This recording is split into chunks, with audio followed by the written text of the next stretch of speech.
Racing to the Kentucky Derby 2020. This time we go to the Big A. It's Aqueduct for the Grade 2 Remsen Stakes, and we have a 9-horse field.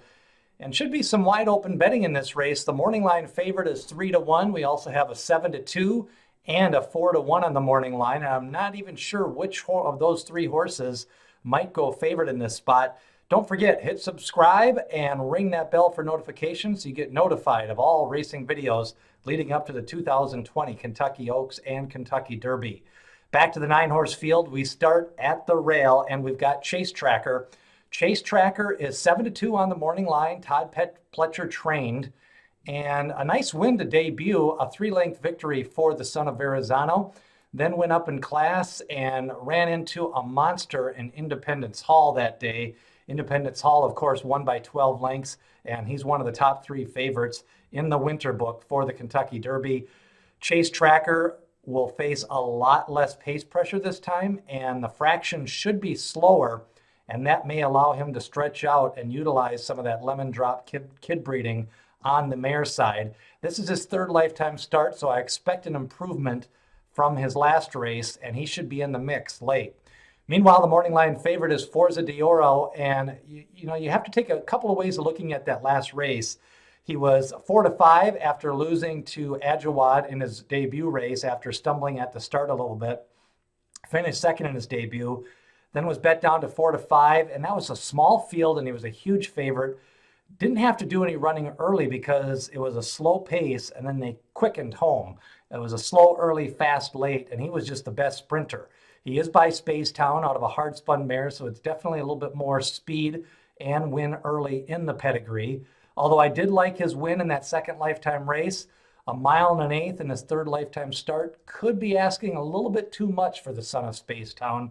We will see. Spacetowns do get better when they get older, and they do have quite a few of them that have done really well as 4- and 5-year-olds. So it'll be interesting to see what Forza d'Oro does in this spot. He's a March foal, and he has shown some talent. His speed figures put him right in the mix, and right now he's the morning line favorite.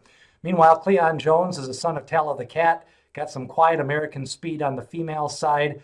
5 lifetime races, so he's one of the more experienced members of the field. 6-1 morning line, again, kind of a bunched group of horses. He is a New York bred, but he's ran up against Captain Bombastic a couple of times, and he's actually pretty good for a New York bred. Cleon Jones, I'm going to leave him out of my top 3, but you definitely can make the case. I do like his running style, and with slower fractions, I think that first mile to 1 1/16 should not be a problem. It's can he get that last 1 1/8. Meanwhile, Adjawad, I think this horse might be the horse that goes favored. He broke open in his 2nd lifetime race, won by 4 lengths, then was bet down to 3.5-1 against Maxfield in the Breeders' Futurity at Keeneland. Ran okay that day, but again, that was a funky pace. You had kind of a D. Wayne Lucas horse go out and set the fast fractions. That horse spread out the field. Then the rest of them Maxfield made that big mid-race move, and everybody else kind of just stood and held their ground, 2nd, 3rd, 4th, 5th. All finished that way from the stretch run to the wire. So I think Adjawad, with a more bunched field and a smaller field, he can kind of make that mid-race move. Joel Rosario is in the irons. Meanwhile, Informative, 0-for-6 lifetime. He's still a maiden. We'll see if he runs in this race. He's a son of Bodemeister. Has faced a couple of nice horses. He ran against Independence Hall. That was at Philadelphia. And then 2nd last time in a stakes race. So not definitely in the mix. He's 12-1 morning line, even though he's a maiden. Shotsky's another horse I think you have to take a look at. As Jeremiah O'Dwyer sends out this horse, you got Blame and Bluegrass Cat. So there is some distance in the pedigree.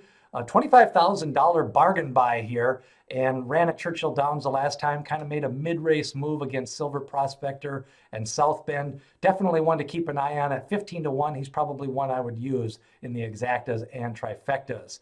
Prince James, son of Tisnow, 1-for-2 lifetime. Big victory at Monmouth to start his career. Stretched out 2nd time out at Churchill Downs. This is his now 3rd lifetime race, and definitely one to keep an eye on in that key 3rd lifetime start. Alpha 66, I was impressed with his maiden victory, a measured neck victory by J.R. Velasquez at Belmont.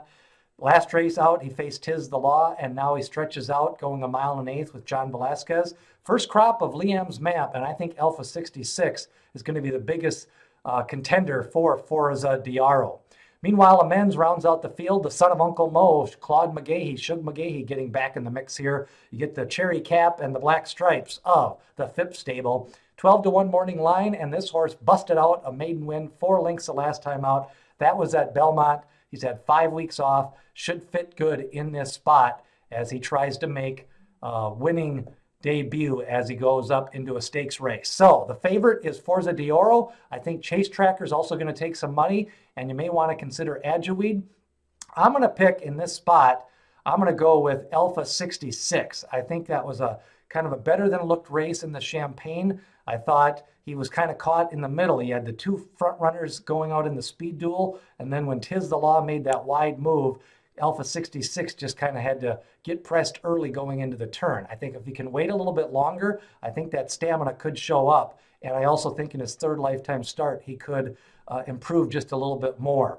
Forza d'Oro, he's sitting on a nice pattern. He ran an 84 in his debut, regressed back to an 80. Now he stretches out and goes 9 furlongs, and he definitely could improve in his 3rd lifetime start. That's a look at the Remsen Stakes from the Big A. Who do you like in the Remsen Stake? Leave a note below. Also, hit subscribe and ring that bell for notifications all the way up to the 2020 Kentucky Derby.